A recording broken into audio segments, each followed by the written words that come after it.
98. We're in the Sheraton Hotel in Houston, Texas with the 12th Armored Division reunion. My name is Jason Hutt, and I'm here with Mr. Tomlinson from A Company from the 17th Armored Division. Mr. Tomlinson, let's start with the kind of a background of how you ended up with the 12th Armored Division and how you entered the Army. I came into the 12th Armored Division as a replacement, and I was drafted into the Army and went through 2 basic trainings. That's 2, not 1 but 2. I was assigned to the Signal Corps when I first went into the Army and went through basic training in Camp Crowder, Missouri.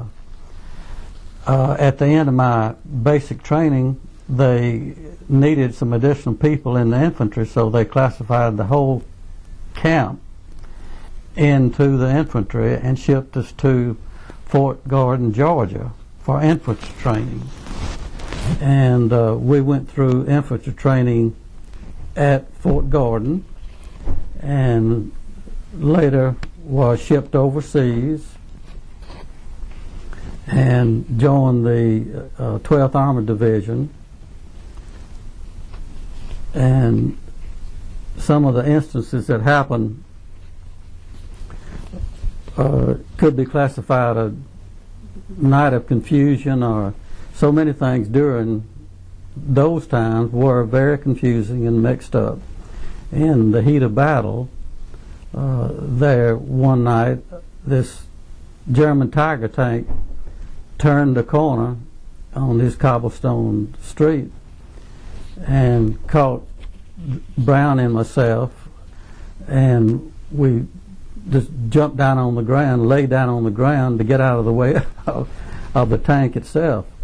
Well, ironically, the tank stopped right parallel to us, not 6 feet from us, and we were just helpless because an M1 rifle against a tank isn't much protection. So the tank was there just a few minutes, and the hatch raised up, and we could still hear the engine running, and the hatch squeaked. As German tanks historically did, I don't know, their mechanism was different from ours. They were noisier. Well, when the hatch came up, one of the fellows from the back saw the hatch raise up, and he jumped up on the back of the tank and dropped a hand grenade inside, and it blew up the people inside of the tank, and simultaneously the tank engine stopped running. Well, Brownie and myself got up and went to the left to a house that we started knocking the door in to get in, and as we literally kicked the door in, this German soldier jumped out and said, "Heil!" Well, he thought we were Germans because the Germans were there and we were there. Well, the poor fellow, when he saw we were Americans, the hysteria on his face, and just like the cat that ate the canary, was something where we told him, handy ho. In other words, handy ho means get your hands up. Well, he did, and dropped his rifle down to the side, and Brownie, really, it just infuriated him, and he was really ready to do damage to the fellow because Brownie was telling him that'll be the last time you'll be saying Heil Hitler. It really bothered him. But I was a little bit older than Brownie, and I begged him, said, don't do any harm to the fellow. He hasn't done anything to us. So we just left his rifle really laying on the doorway there, and took him back to the back, and they took him back to a camp. But it's kind of ironic and amusing sometimes that things can happen like that. Now you mentioned that you went to Fort Gordon in Georgia, so you were not at Camp Campbell or Camp Barkley No, in Abilene with right. Where exactly did you meet up with the 12th Armored Division once you got to Europe? It was right before we went across the Rhine on the side of a hill, and I do not know exactly where because they took a lot of replacements out and just put us out at different locations and said, well, they'll pick you up here. Well, the A Company with Sergeant Sims was our squad leader. Shortly thereafter came up, and I climbed aboard the half track at that point. So it was kind of a impromptu thing, the way you get together sometimes. What was that like being new into the company? Well, it was that you're the last one down, so really at that time the half track was full inside, and I had to sit up on the top because there wasn't room downside. So the thing was, seemed like if you survived in an environment like that for maybe a day or two, well, you'd probably make it for a week or two. Well, take us through a couple of your encounters there once you joined up with the 17th. Yeah. Well, yes. There was one day that I was the first scout, and a fellow by the name of Tex was the second scout. Well, first I should say the German army had two ranks of soldiers. The Wehrmacht soldier, which was a regular soldier, say as we were, and the SS troopers were the stormtroopers, and they were quite often hated by the regular German soldier because the SS's were very cruel and mean and provocative people. But to go back, we were approaching this stone building, which was a two-story structure, and the field in front of it was just a flat field that had been apparently an agriculture field at one time. As we got closer and closer and closer, we got word from the back. They passed the word up that we were walking into an ambush, that one of the German regular German soldiers, the Wehrmacht soldiers, said there were whole lots of SS troopers in that building waiting to ambush us. Well, when I heard that, I told Tex, I said, Tex, when I count to 3, turn and get back. Well, I counted to 3, and when we turned, I can't describe how they opened up on us with bullets just knocking the ground and rolling over and firing back and rolling over and then running and then firing back. In other words, you were taught to roll over and to fire and then get up and run 3 steps and then fall back on the ground and then fire. Well, I covered for Tex for a couple of runs like that, and then I missed him. And after that, my rifle jammed, and I was rolling over, and I took the oil tongue out of the butt of the rifle and ran the oil on my bolt of the rifle and started firing again, which incidentally was the first time I ever had my M1 rifle to jam up. So I kept running and firing and running and firing till I got really back out of the range of their fire. Well, when I got back down the hill, I started to get a drink of water out of my canteen, and actually it had been shot through with a hole through, and my canteen was 90% dry. And I reached back, and my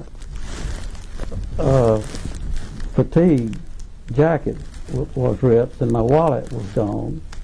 But I had all of my pilot's license in, and of course my driver's license and my family picture, and the little money I had was in there.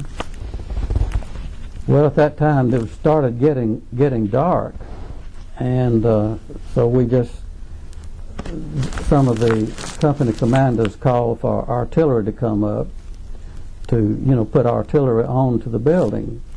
Well, when nighttime fell, I didn't go up, but a couple of the men crawled up towards the building, and they found Tex in a foxhole in front of the building that he had evidently rolled over into the foxhole. Well, they apparently saw him when he rolled into the foxhole. Well, apparently he raised his head up, and when he did, they put a bullet. A fella had a bullet right between his eyes. They said you couldn't make any closer a proximity. But then we stayed there that night, and the next morning early they brought up heavy artillery and really blasted the house. And then we moved on from there. But again, we were taught to not stop under those conditions, to fire and roll over and run and fire and roll over and run and fire, but not to stop under those conditions. And poor Tex just made a bad mistake, but it was one of those unfortunate things that happened. When you first get in battle, does that training that you receive come back to you? What goes through your mind? What are the things that went through your mind? At that time, really, my mind was just more a blank, and instinctively running, firing, rolling, in other words, rolling across. In other words, you didn't give a person that's shooting at you time enough to get a good aim on you.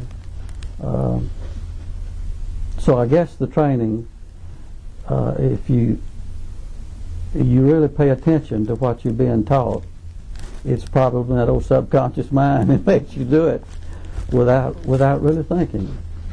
But I guess really my mind was just at a blank until I got back to the side of the hill, which is, I'd say, a football field length away from the house.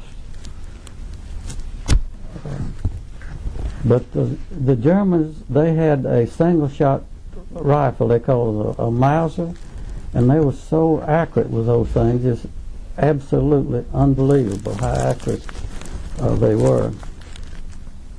But there's another occasion there that's quite amusing.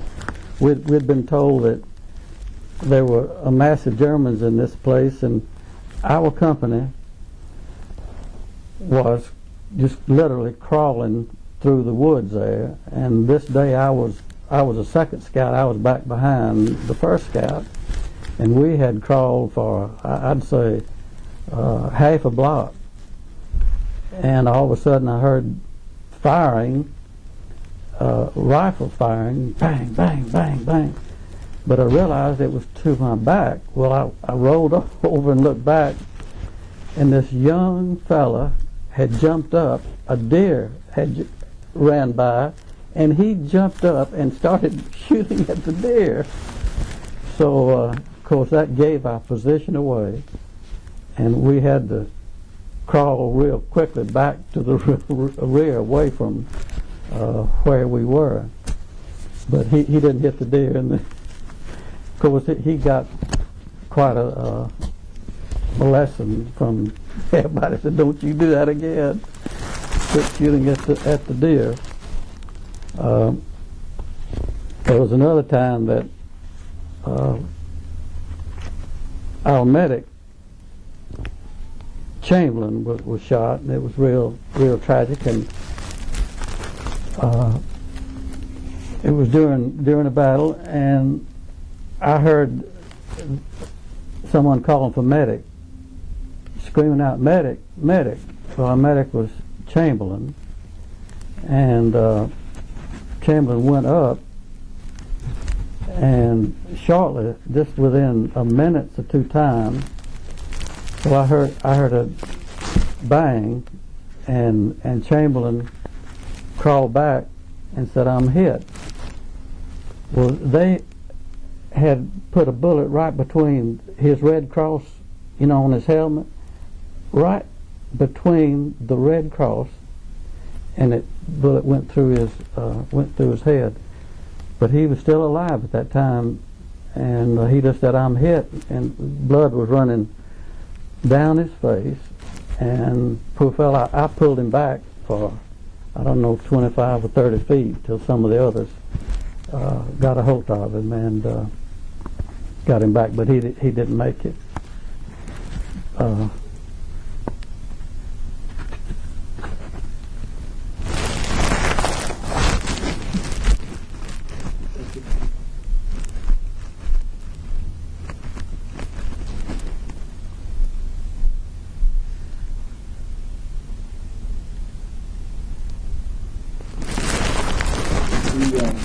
But really, that was real hard, and it brought on a lot of animosity. Some of the men, they were really real bitter, that they would do such a thing, and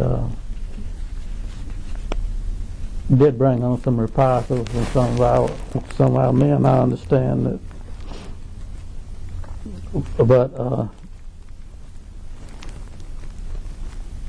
there was another occasion there that this Armour Pearson kind of was going down through some buildings, and we weren't able to tell, exactly where they were. And our sergeant was Sims, and he told me, he said, "Tommy, you get around the side there and see if you can find out where the the piece is." I climbed around the side of the road and went up to where I thought possibly it was, and climbed up on a kind of a little lean-to roof, and the building went up, and it had a window there, which I intended to climb into the window. Well, I got up on the little shack roof and put my rifle up to pull myself up, and this arm came out of the window and grabbed hold of my rifle. And I thought at that moment, I said, well, I guess, this is the last, because they're going to probably shoot me. But this German civilian then raised over and said, "Come as he here, come as he here," meaning come here. And he actually helped me get into the window. Well, when he said, "Come as he here," he took me across the building to an open window and pointed down, and there was a German 88 cannon there with three German soldiers. And I told them, handy ho, handy ho. And the three of them raised their hands and didn't fire anymore. And Sims and the others came up back from the back street there, and they of course got them. But there's kind of an amusing thing. After the war, one of the three soldiers was a cook. They were cooking for us, and he was a big, huge fella. And the German other cook were real amused, and they'd get to laughing that I was so little, and had captured him when he was so big, and they used to really give him a bad time about that. Kind of a amusing, interesting thing. But it was another time there during one night. It was cold and wet, and we found it was a German farm that actually had hay and cattle in it, and really cattle gave off warmth, and that really was great when you were cold to get in with the warmth of cattle and the hay. Well, we went to sleep. Actually went to sleep, and right at daylight we heard Germans talking. We heard German voices. But we were laid there, just petrified. Well, what's happening? Where are they? But ironically, they went one way and we went the other way. So there was not a shot fired, and we slept there in the barn overnight, never knowing one was the other. There was another occasion that has stuck with me, and it's really something you can't get out. That this German soldier, as we were in a half track there one afternoon, and the German soldier came from around this building, and someone shot him just at that moment. Not in our half track, but he fell right in front of our half track, and we ran over the fellow. And that crunching sound, I can still, till this day.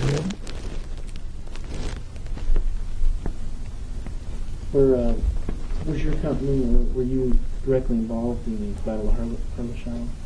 No, I went in right after. You joined in? Right after Herlisheim. Right after. What was the mood like when you first got there in the 17th, after the Battle of Herlisheim?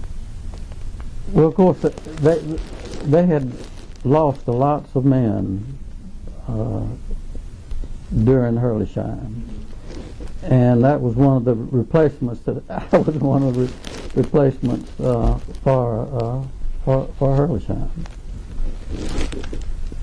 But the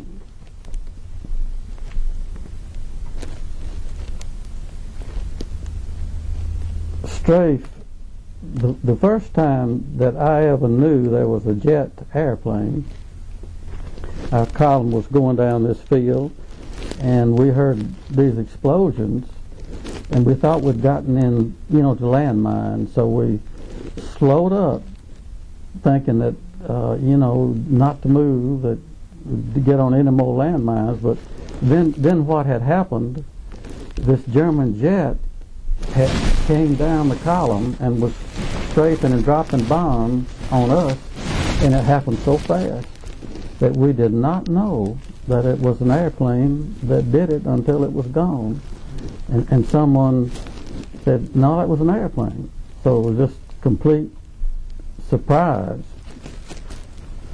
But we were real fortunate because those German jets were just unbelievable. There on the Autobahn, they had caves dug out to the side of the Autobahn, that super highway, and they would pull those jets out onto the Autobahn to use as a runway when they saw a flight of the bombers, but they were real short of fuel, so they'd have to wait until they got just the right position of those bomber squadrons before they'd pull the thing out and go down the Autobahn. But they were short on fuel, so they couldn't stay up very long. But I very vividly remember 2 or 3 times when they would fly straight up underneath the formation of the B-17s and hit 2 or 3 of the B-17s and then go off and come down and land on the Autobahn. But one day one of them landed within 100 yards of us, but he really didn't make it. He crashed and turned over and went off of the Autobahn. But they had probably 100 of those jets dug back into the side of the Autobahn there. So had they had the fuel and had they had the experienced pilots, could have been a different story, because they were ferocious things, I'll tell you. Were those strafing runs common? Did you experience quite a few of those? Not an awful lot. But you know, there was a German small reconnaissance plane that we called Bed Check Charlie. That thing would come over at night real low and you could hardly see it, but you could hear the engine running, you know, to low RPMs. And how in the world they learned to fly that low, and particularly at night, we never knew.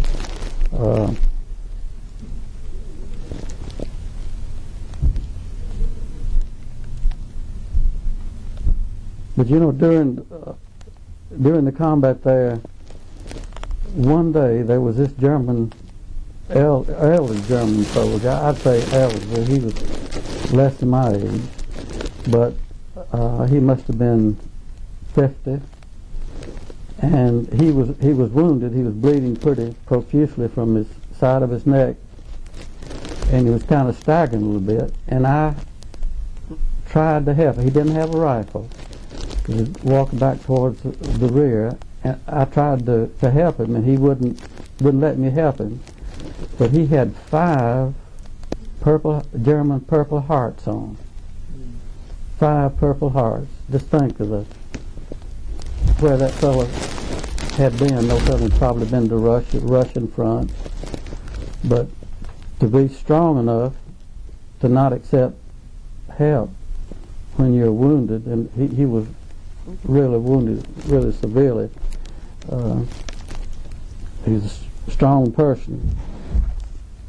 Other than your canteen incident, did you suffer any wounds? It's absolutely a miracle. Absolutely a miracle that I was not shot. Now I was blown out of a building and landed and kind of, my nose bled a little bit, but outside of that, that's the only thing that happened to me. How were you blown out of the building? That was the 88 that I went around. They had armor-piercing ammunition, and they literally would go through 2 or 3 buildings and explode. And that's what, I was up on the 2nd floor, and that's what blew us down. I went down a flight of stairs, tumbling down a flight of stairs down to the 1st floor. But other than that, just a regular miracle.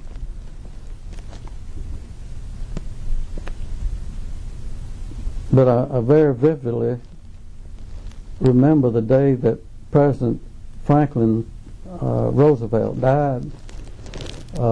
We were pinned down, and I was able to get on just a little trough-like place on my back, and I heard they passed the word up that President Roosevelt was dead. So the German soldiers thought that we would quit fighting if our president was dead. Now we didn't know at that time that someone had killed him, or that he had died, or exactly what did happen. But during this time, this particular day, and I was laying down, and they were throwing artillery on the hill where they had pinned us down with mortars, German mortars, and I could actually lay there and follow the projectiles of the 155s and they brought the 240 rifles up, and those things were going through the air. You wouldn't think you could see a bullet, but you actually can if you look and follow it close enough. But we made it back from that all right. Fortunately, it got dark and we pulled in, and our artillery was very effective on the hill where we had to stop. But I've had a real agonizing thing that my best friend during combat was Chuck Adelsberger, and I didn't know where Chuck was. This was a picture after the war ended. Now, was he with the 17th? Yes, this is Chuck here, standing on the ground. That's me on the back of the half track. 3 years ago, I went to the convention in Washington and got Chuck's address and looked up his phone number when I got home and called him and talked with him, and he seemed, real glad to hear from him. But he said he just couldn't come to the convention, and I called him a couple of other times. Last year, right before the Columbus Convention, I called him. Chuck lives at Tonawanda, New York, which is near Buffalo, and I told him, I said, well, Chuck, I'm going to go to the convention at Columbus, and it isn't too far from you, and if you're going to be home, I'd just love to come by and say hello to you. He said, well, Tommy, let me drop you a note. Well, in about a week, I got a letter from Chuck, and he said, Tommy, I appreciate you thinking about me, but said, each time you call me, said, I have nightmares if I combat for 2 or 3 days.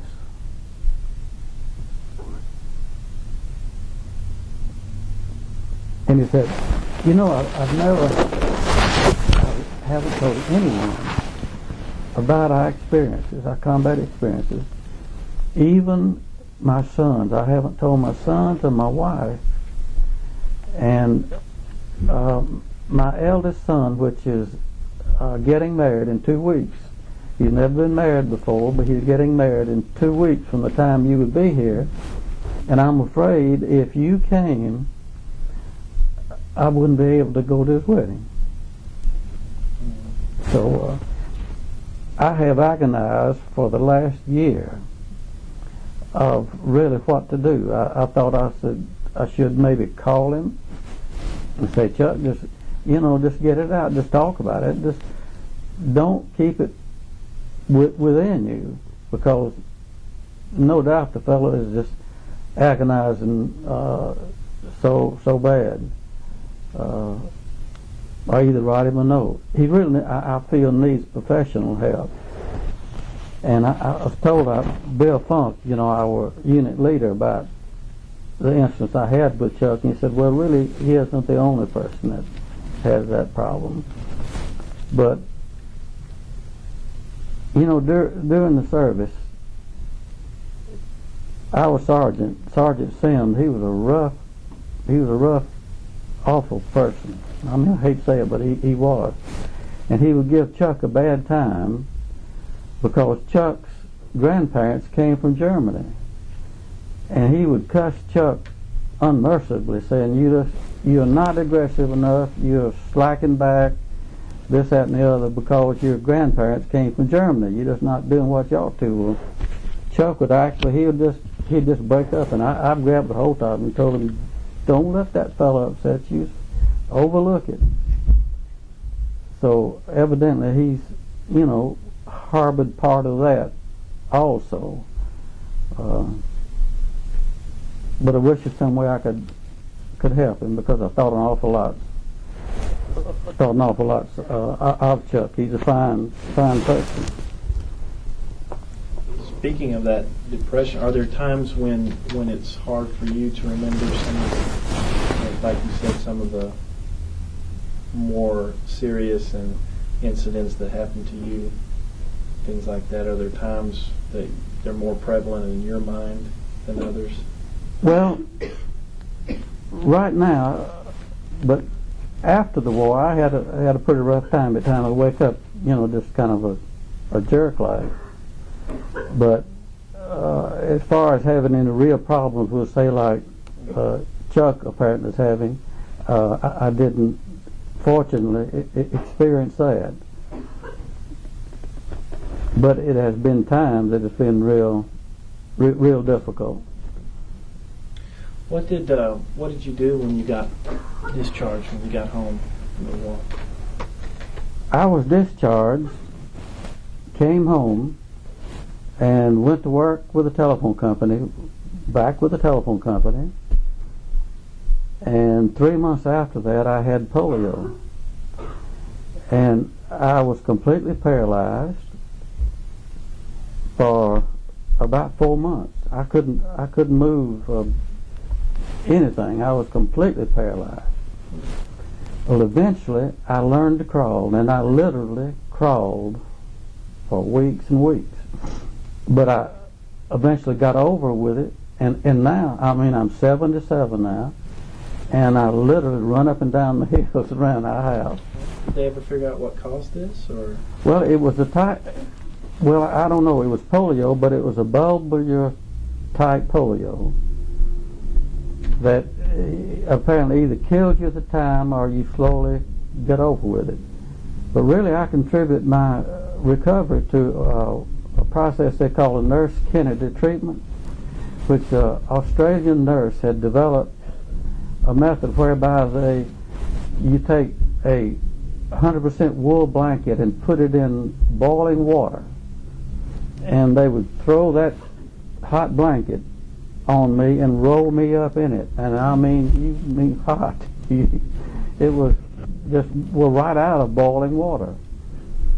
So with the faith of the good Lord in that, the nurse Kennedy treatment, I contribute to, recovering. But it's such a blessing to be able to walk. Well, looking back now, in retrospect of the war and your service, what comes to your mind when you think about the entire experience? Well, that I was able to contribute in a small way to the defeat of the German unbelievable atrocities that they did. I know one day we were close to this German concentration camp, and they ran up to us, it's a shoot. We didn't know what they were talking about, but they said we were Jewish, and they had the numbers, tattooed on their arms, and they were just skin and bones. Horrible situation. What kind of emotions went through you when the company would find a camp like this? Oh, just sickening. Absolutely, to think that a person could do something to a human being as cruel as that is just absolutely, it's just so sad. But I know it happened. Now there's some faction saying it didn't happen, that this conspiracy, that these things happened. Well, it did happen. Absolutely. They killed thousands and hundreds of thousands of defenseless people.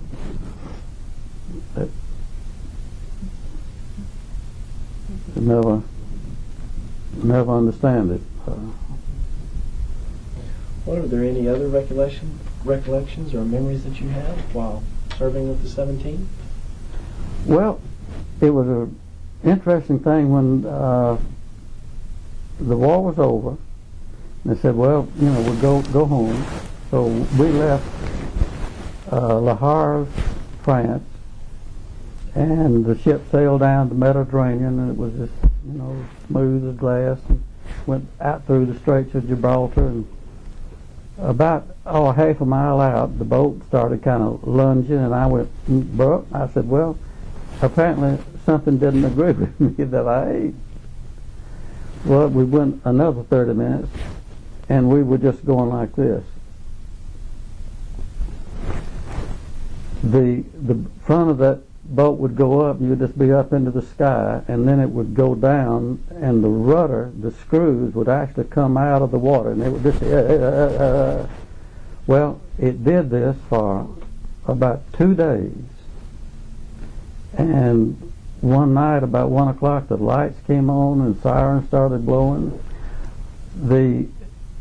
Some of the seams in the bottom of the ship had actually ripped open, and they had to close the compartments off, and there were days that we would go maybe 4 or 5 miles forward, just enough to keep from going sideways. But I was so seasick. Well, even the crew on the ship was seasick, and 99% of the regular soldiers like myself were seasick. I made up my mind, frankly. I said, well, how ironic to come through the war alive, but said, really, if this thing goes down, I'm not moving from this bunk. Because actually the water was so cold, they said, really, you wouldn't last very long. But the aircraft carrier Wasp was off to our side there, and when we got into New Jersey,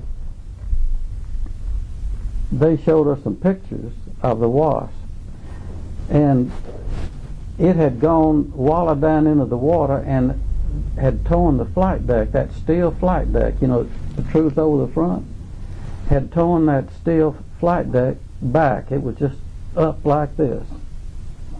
It's amazing how strong the water can be.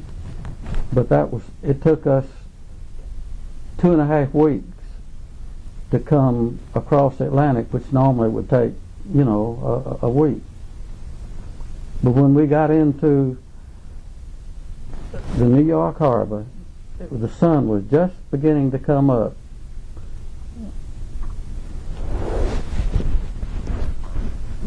Can't explain the emotion of seeing the Statue of Liberty under those conditions.